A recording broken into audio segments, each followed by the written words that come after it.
ఇదే నా పల్లెటూరు, ఇదే నా తల్లిగారు, మా ఊరి పాడి పంట రాములోరి దీవెనంట.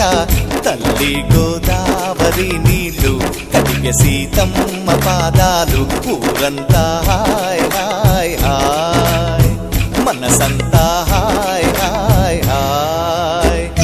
ఇదే నా పల్లెటూరు, ఇదే నా తల్లిగారు, మా ఊరి పాడి పంట రాములోరి దీవెనంట.